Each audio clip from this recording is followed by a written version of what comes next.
Welcome and join us on our journey as we interview everyday people and ask them that very question of who am I? Who am I? Who am I?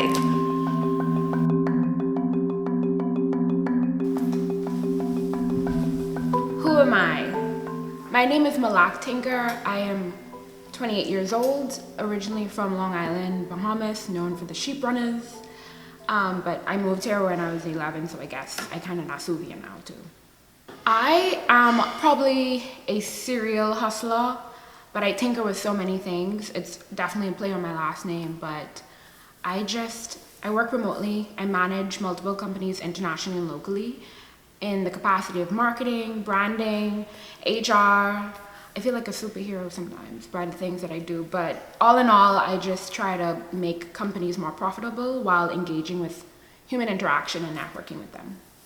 I don't know, I thought about that question, and I think because I don't place so much value in material things or even accolades that I have over the amount of years, I would say my biggest accomplishment right now is just being so at peace with what I have done. I'm really, really appreciative for my family and my friends and the life that I'm able to have. And within that, I've been provided peace of mind, peace of knowing that I'm okay being exactly who I am, going through different difficulties and being at peace with it not turning out the way I wanted it to turn out. But I think my biggest accomplishment right now is that quality, just being at peace. I really dabble in a lot of things. So when I choose my clients or the work that I do, it really has to work with my spiritual life. I'm a very spiritual person. So when I started this journey, a lot of it had to do with prayer, and the way God answered those prayers were telling me that, hey, Malaak, you're really good at being structured, organized, and developing certain brands. So luxury is something I definitely leaned into and was able to work so beautifully in tourism. But for persons that own either yachts or planes at this point, jets and stuff. So what got me to that was really prayer, looking for clear signs that this is where I needed to be, and having the confidence that maybe in the beginning I wouldn't know what to do, but I love to read, I love to ask questions, I love to meet new people, and that led me to being able to manage some of the most successful companies that you may know about. What is some of my regrets? I have many. And not in like a melodramatic way, but just things that I really wish I opted not to do or to remove myself from certain spaces. And one of those things is I regret staying in spaces that was not made for me to succeed.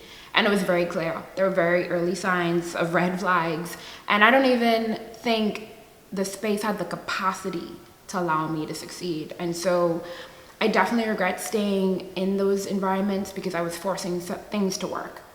Professionally, personally, and some things just don't work out, and that's okay. So my attitude now when I'm faced in situations where I really want them to work is to recognize the reasons why they can't, won't, and shouldn't, and I'm at peace with that. I think advice it really is such a broad space to be in when it comes to advice, right? So I always don't really know what to say.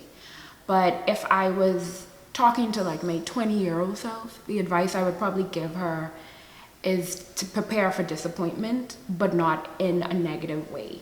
Perspective is so important, and a lot of the disappointment that I face allowed me to make the social tinker. A lot of the disappointment that I face allowed me to be more eager to network and talk to people. So with that, there's that balance, or in Spanish it's equilibrado. And so I feel like with that balance, I sometimes find that disappointment could be the best thing you need. So my advice is embrace the disappointment, find that silver lining, and be positive within that space. Of mine, I don't know if I have an unpopular opinion, but the popular opinions that I've heard from other people, I think it would be, I've heard this often, and actually recently someone told me like, just do it, let's give it a chance. And I feel like when something shows clear signs as to why you shouldn't do something, I don't need to give it a chance. I don't need to experience everything in life. I'm very content and happy with experiencing things that are made for me, that speak to me, that are part of my desires and goals.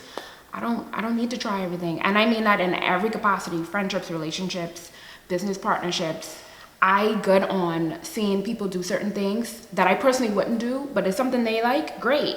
I don't have the fear of missing out on anything. I love exactly who I am and what I do, and so unpopular opinion to me is making people think they have to experience everything and try everything. That's not true to me. You can follow me on TikTok at the.socialtinker. I'm also on Instagram, the Social Tinker. I have a cute little podcast that I do with just people I find interesting, and I do it on the beach because that's my peaceful space. And some environments it does require me to go in, but I love my people. I love the Bahamas. I love people in general, but I just love my culture, and it took me a really long time to appreciate home. And so if you follow those pages, you'll see exactly how much I love here. Bye.